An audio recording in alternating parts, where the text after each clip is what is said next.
I'm April Anderson-Zorn, and I'm a university archivist at Illinois State University for the Dr. Joanne Rayfield Archives. So my job is to protect, preserve, and make accessible all of the history of Illinois State University. That can range from some of you that have been out at Festival ISU before have seen the sword. So that can mean a Civil War sword from our first university president. But a lot of those materials are paper-based. So we have lots of records that pertain to the founding of the institution, how the institution runs administratively. If you want to know the history of the history department, we're the people to come to. If you want photographs of early university history, we're the people to come to. So anything that has to deal with the history of the university, we take care of it and we provide it to you. So the Vidette is the student newspaper for Illinois State University. The newspaper started in 1888 and it still runs currently. The newspaper is a vital resource to the institution. This really puts in a historic nutshell what was going on at the time, not just at the university, but even in the town of Normal. When the newspaper started, it wasn't just a newspaper for the university. The newspaper was also for the town of Normal to tell Normal citizens what was going on in the town. The newspaper is a vital resource of information both for town of Normal history, but also for the history of the institution. If you want to research materials that deal with the founding of the institution, with the founding of buildings on campus, you want to learn about how a department started, or even say trace the history of a faculty member, a lot of that information can actually be found in the Vidette. We've even been able to answer questions we normally wouldn't have been able to answer with just the records that we have here. Having the Vidette digitized and made available online has been a huge resource, not just for us, but for our researchers who maybe they can't travel to university archives. They can't get to us physically. They can be home, be online, get to that database, keyword search that database, and they can get those answers that they're looking for without having to travel here. But of course, we have the physical copies here. So if anybody ever wanted to come to the archives to look at the physical copies, they absolutely could. The Vidette is used for a wide range of research. We do get genealogists in frequently who are looking to research family members who were former students of Illinois State University. So they use the Vidette for that purpose, to even keyword search. It's not like you knew they went to school here in 1954. It's not like you can just go to the Vidette and know exactly where they're listed. To have it digitized and keyword searchable in a database makes that research much, much more efficient. The Vidette is also used in the classroom. We have a class this semester who will be using the Vidette in their public health course to research how was the Spanish flu dealt with on campus in 1918-1919. You can find that information in the Vidette. They'll then take those images that they find in the Vidette, in the database, and use that for visual exhibits, online exhibits, to talk about how that was dealt with versus what we're dealing with right now. The Vidette is also used for outside research. Shows like Finding Your Roots come to us looking for research, and we often give them sources like the Vidette so that they can search for their subjects. Jane Lynch was a recent subject of Finding Your Roots, and we were able to provide them with multiple resources about Jane's time here, including the Vidette for their research. The Vidette is also used in the classroom, particularly in humanities courses, as the students research the newspaper within the database to not only get a feel for what the historical record is and incorporating that into their projects like papers, presentations, but they get exposure to that record by researching materials such as the Illinois State Normal School. We were a normal school at the time, and what does that mean to be a normal school, and our place in American education history, and that we were the ninth normal school in the country. Students can then research that history within the Vidette and use the Vidette as a primary source, especially in a pandemic not being able to get to us. They can use that as a primary source, but use it from the comfort of their home.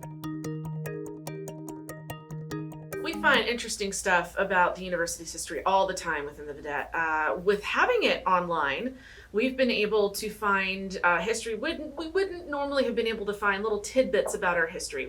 We know that Reggie Redbird Started in the 1980s, but actually the Redbird has been part of our history since the 1920s.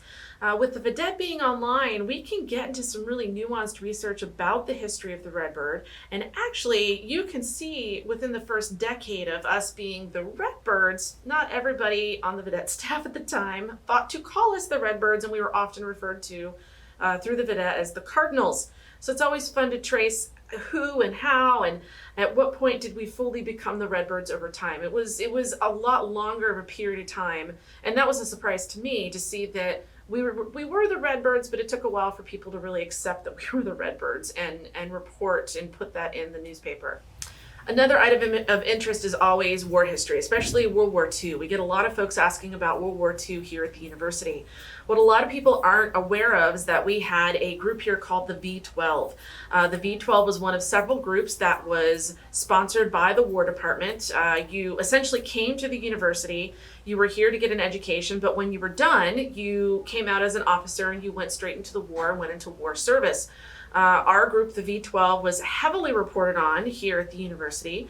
Not only their time and what they were doing in the classroom, service outside of the classroom, but even some of the activities they were participating in, say dances or fun events that they were having on campus, and how campus was not only supporting the V12 in their work here on campus, but how these men who were getting their education and going off to war, reporting about their experiences in the war once they left the university and went into wartime. We've always been a very military-friendly campus, and so to see that reporting on how we helped these students after they left our care during their V12 service on campus and went into the war is always a really interesting read. And we have found far more of their stories that we did not know existed prior to the Vidette being digitized and put online. We have a very extensive photograph collection here at University Archives. However, when people ask about the parade history on campus, homecoming parade, we often can't provide them photographs of the parade from the very first parade in 1921. Some of the only places that you can find photographs and images is either from the yearbooks that we have also digitized online, but also with the Vidette, and really the description of the parades and how they incorporated something called the hobo parade, or how these floats were designed and how they were paraded through the streets and what streets they paraded through. We get a lot of really rich and interesting information from the Vidette. Again, being digitized, it makes some of that research easier because now we can keyword search and compare homecoming parades. But where we couldn't provide the images of the homecoming parade on campus in the 1920s, we can now at least give researchers and interested parties a better idea, a better example of what parades were doing and how the students were putting those parades together in the early 1920s. In the next decade of the Videttes that we're looking to digitize, we've got some often interesting topics that alumni ask us about. One is the Rites of Spring. We get requests for research and images from the Rites of Spring, both from alumni and from current students who hear about it from alumni and former students of the university. In a nutshell, the Rites of Spring was a concert series that was held on campus that had both its ups and its downs, definitely has its controversy, but we've had some big name acts come through and perform on campus that a lot of people don't know about, and that was heavily covered in the Vidette. So this research into what this was, how students reacted during the Rites of Spring, some of the social movements that were going on during the Rites of Spring and around that time are covered in the Vidette, and we'll be able to offer that within the digital database and give both our alumni a little taste, a little memory of the time that they were here for Rites of Spring, but also inform future researchers and future students what that was and how that affected campus. The next decade also involves the Beer Riots, and some of you may hear that and think, Beer Riots? What are the Beer Riots? A lot of you alumni remember the Beer Riots. We only have just a couple of things that relate to the Beer Riots in archives. One being a flyer that was distributed through the student dormitories at the time that was saying, meet at this location at a certain time, we're going to riot for our right to drink on campus. This is important because this made national news. This made the Today Show the next day that the riots happened, with images of places within the community that were being destroyed and being damaged by students who were rioting, for lack of a better verb, to have the right to drink. So this also led to a larger discussion about societal issues on campus, a variety of societal issues that we get questions about all the time, not just from alumni who may have taken part in those beer riots or knew somebody who took part in beer riots, but from current researchers who are looking into social movements and how those compare and contrast today. So having that available and being able to provide that with a greater nuanced research tool so that someone can dig down deep and do those keyword searches within the Vidette, they're going to be able to find information that we don't even know here at the University Archives. It will be nice to have those folks have that ability to dig down and research that. It's important to keep digitizing the Vidette. We at Archives have a microfilm copy and we have a paper copy of the Vidette. A newspaper was only meant to last for the time that it took to read it when it's first printed and produced. The Vidette itself, it's a wonderful newspaper that we just will not be able to preserve and make available to our researchers if we don't get this digitized and get it put online. It is one of our most used resources here at University Archives, and it is one of our most requested resources at University Archives, both by our alumni, by our administration, and by our students who are looking to really dig down deep into the history of the university. I have said repeatedly that there are far more stories that can be uncovered and need to be told that can be found in the student newspaper. They were reported, they're there, and waiting for you to rediscover them and find them. They're in the Vidette. This is why it's really important to get that up and made available for a research tool, not only to get people into it and dig and research, but to preserve the student newspaper from here and as far as we can make it last, as far as we can make it preserved. So this is the homepage for the Vidette Digital Archives. You can see right here, videttearchive.ilstu.edu. You can also get to it by simply going to library.illinoisstate.edu, clicking on collections. You can do this one of two ways. You can scroll down and click on the Vidette Digital Archive here, or you can go up to Joanne Rayfield Archives and we link to it within our online collections, our number of online collections. So, Vidette Digital Archives, you can search this a variety of ways. What a lot of our students like to do and a lot of our researchers like to do is just keyword search the collection. You can do this a couple of different ways, like a traditional Google search that you would normally think of, a Boolean search. You can either search with two words that are not in parentheses, or you can search with words in parentheses. Let's just do Homecoming Parade to start. And here you can see when I get search results, I first of all get search results that are best matches. I do get search results that break it down by decade, which is always really handy. But I also get results that include both words homecoming parade and parade. So I may not necessarily get a result back that includes homecoming, but I will get one of the two words. If you Boolean search that word, and what that means is putting quotation marks around that word,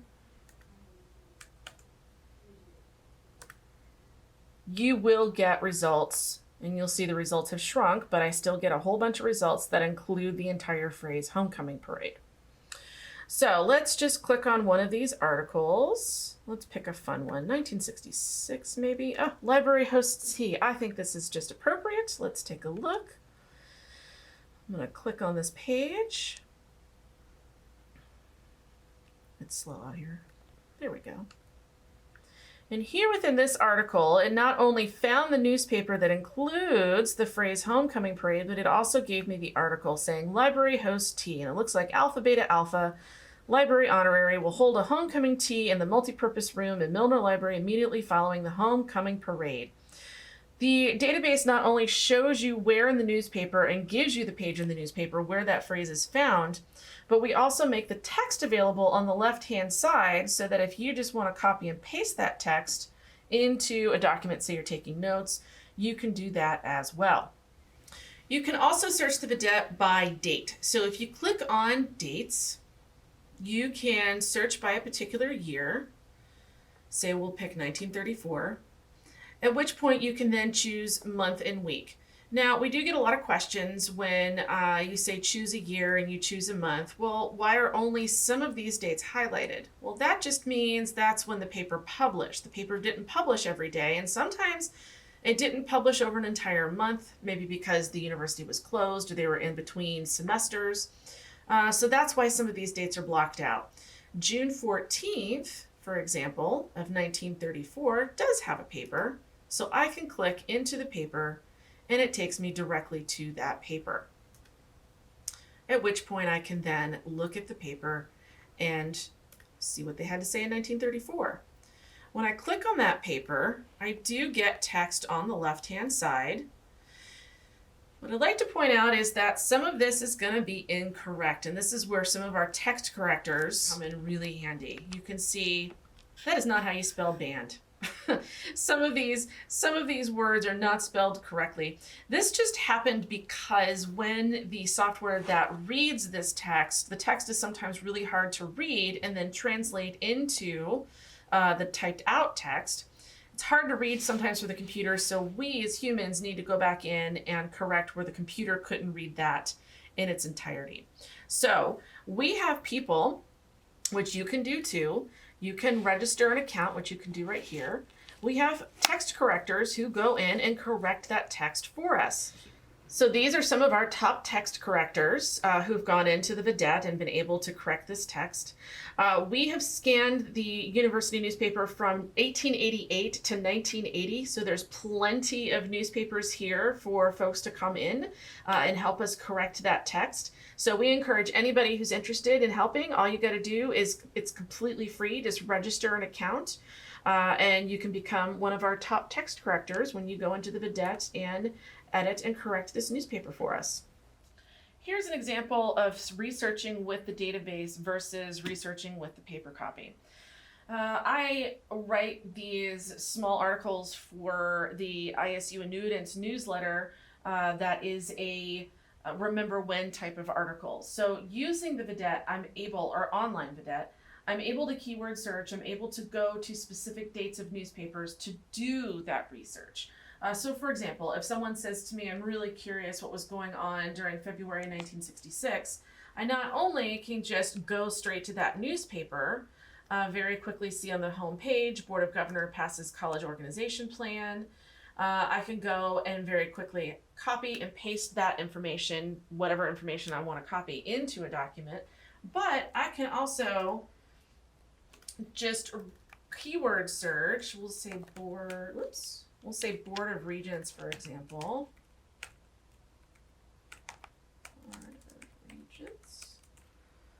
And I'm able to very quickly get back articles and newspapers that I can then reference off of one another to get more information to answer some of these questions. Now, we've not digitized past 1980, which means I have to get the physical paper to then flip through page after page after page to find what it is that I'm looking for. So that takes an enormous amount of time.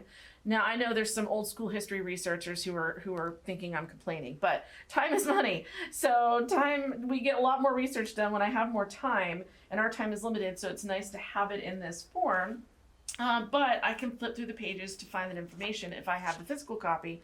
But what I'd also like to point out is you see in the newspaper, it's starting to look a little discolored. That's because it is. Again, newspapers don't last longer than the time or they're not meant to last longer than the time that it takes to read them. This newspaper, over time, if it is not well cared for, it will deteriorate. It will start to discolor, and it gets very brittle, and it breaks off in your hand. So this is why it is so important to get this digitized sooner rather than later, so that we can save the next decade of the Vidette. Again, the only copies we have at University Archives is just the paper copy and a microfilm copy, which is the same as looking through the physical Vidette, except you're on a small screen and you have to wind your way through the film. Using that repeatedly also creates wear and tear on that copy of the Vidette. Having it in a digitized format saves the physical copies. We can save this a little bit longer, and it brings greater research opportunities to the entire newspaper run, not just to the newspaper that you're looking for in particular.